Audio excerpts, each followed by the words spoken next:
Kita ke perkembangan terkini dari Bumi Kenyalang. Tumpuan hari ini ialah mengenai usaha menjayakan strategi pembangunan pasca COVID-19 2030.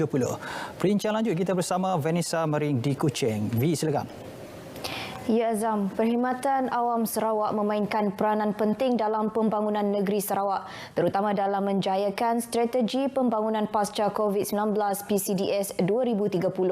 Premier Sarawak Datuk Patinggi Tan Sri Abang Johari Tun Openg berkata, ke arah itu pemimpin dan kaki tangan dalam perkhidmatan awam harus berani serta berkeyakinan untuk melakukan perubahan dalam merealisasikan strategi yang digariskan.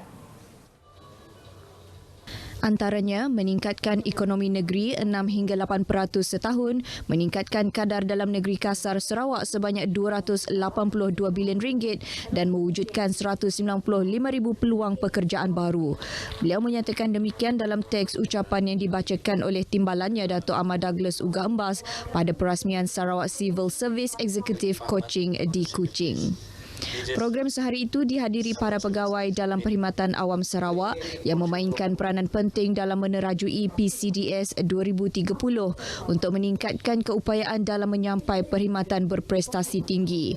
Antara pengisian program ialah sesi ceramah bersama jurulatih bertauliah Sarjana Dr. Marcia Reynolds mengenai transformasi melalui perbualan. Pusat Pentadbiran Bersepadu IAC Limbang bakal siap sepenuhnya pada bulan Julai tahun depan. Menurut Timbalan Menteri Infrastruktur dan Pembangunan Pelabuhan Aidil Ariwu, berdasarkan perkembangan terkini projek tersebut, beliau yakin dengan keupayaan kontraktor menyiapkan IAC Limbang mengikut jadual yang ditetapkan. Dengan keupayaan pihak kontraktor dan dijaga oleh pihak semua konsultan yang terlibat, saya berasa yakin projek ini akan berjalan dengan lancar. Jadi kita berasa yakin projek ini akan dapat disiapkan mengikut jadualnya pada Julai tahun hadapan. Jelas beliau apabila siapnya projek itu kelak, sebanyak 16 jabatan kerajaan akan ditempatkan di dalam bangunan tersebut. Beliau berkata demikian kepada pemberita selepas membuat tinjauan projek IAC Limbang di Rangau. Tambahnya lagi, walaupun ada berlaku sedikit kelewatan sebanyak 3%, beliau yakin pihak kontraktor dapat menyiapkan projek tersebut mengikut jadual yang telah ditetapkan. Yang di-Pertuan Negeri Tun Pehin Sri Abdul Taib Mahmud mengurniakan darjah-darjah kebesaran negeri Sarawak kepada 112 orang penerima dalam satu majlis istiadat pengurniaan yang berlangsung di Dewan Besar Astana Negeri Petrajaya Kuching hari ini. Mendahului senarai penerima ialah Pegawai Daerah Semarahan Abdul Khalid Manap yang menerima darjah utama Yang Amat Mulia Bintang Kenyalang Sarawak, Pegawai Bintang Kenyalang PBK bersama 4 lagi penerima. Seramai 11 penerima dikurniakan pingat pentadbiran awam, pingat perkhidmatan bakti Perak PPB, antaranya pengarah di Pejabat Pembangunan Universiti Malaysia Sarawak, Humphrey Rayang Nelson Janang dan Ketua Polis Daerah Semarahan DSP Sudirman Keram. Manakala darjah Yang Amat Mulia Bintang Sarawak, Ahli Bintang Sarawak ABS dikurniakan kepada 27 orang penerima, antaranya pemanca Robert Kunyu Anggau.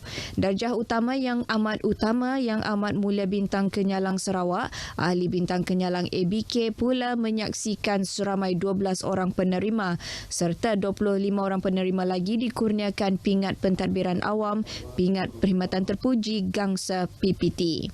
Istiadat itu turut menyaksikan seramai 32 penerima dikurniakan darjah Yang Amat Mulia Bintang Sarawak Bentara Bintang BBS. Hadir sama pada majlis tersebut ialah isteri Yang di-Pertuan Negeri, Tuan Puan Datuk Patinggi Hajah Ragat Kurdi Taib.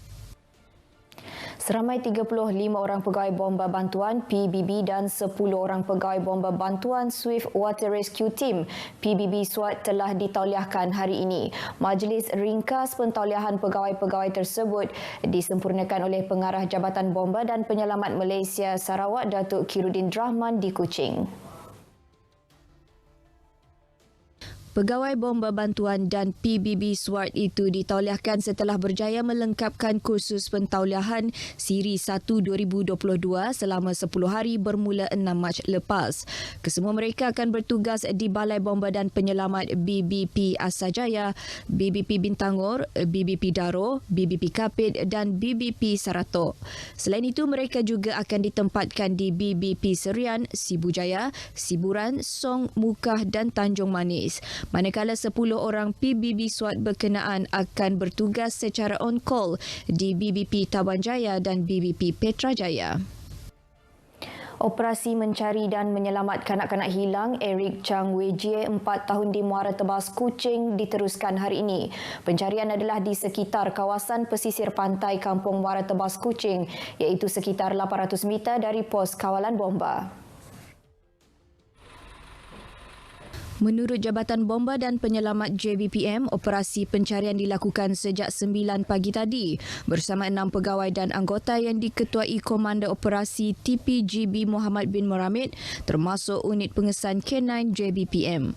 Pencarian setakat tengah hari tadi masih tidak menjumpai apa-apa petunjuk mangsa. Operasi tersebut juga disertai Polis Diraja Malaysia, Agensi Penguatkuasaan Maritim Malaysia dan Persatuan Bomba Sukarelawan Bako Indah serta orang kampung. Pada 7 Mac lepas, ibu mangsa dinasti Chang Kah Hui 25 tahun membuat laporan polis di Balai Polis Bintawak berhubung kehilangan anak lelakinya, Eric Chang Wei Jie, yang dilaporkan hilang di Bintawak Village pada jam 9.15 pagi. Suruhanjaya Pencegahan Rasuah Malaysia SPRM Sarawak sedang mengesan 2 individu bagi membantu pengurusan kes SPRM. Menurut kenyataan media SPRM, individu pertama ialah Steven Jong Tien Woon, 22 tahun, mempunyai alamat terakhir di nombor 372, Lorong 6, Batu 17, Jalan Kuching, Serian. Manakala individu kedua ialah Kelvin Chan Peggy, 21 tahun, beralamat terakhir di 118A Kampung Beratuk Batu 21, Jalan Kuching, Serian. Sehubungan itu, SPRM meminta orang ramai yang mengenali atau mempunyai maklumat mengenai dua individu tersebut supaya menghubungi Pegawai Penyiasat Jasvinda Kaur Lakvinda Singh di talian 019-426-6169 atau 082-467-701. Dengan itu sekian berita dari Sarawak. Salam keluarga Malaysia. Kita kembali bersama Azam di Angkasa Puri. Baik, terima kasih Vi langsung dari Kuching.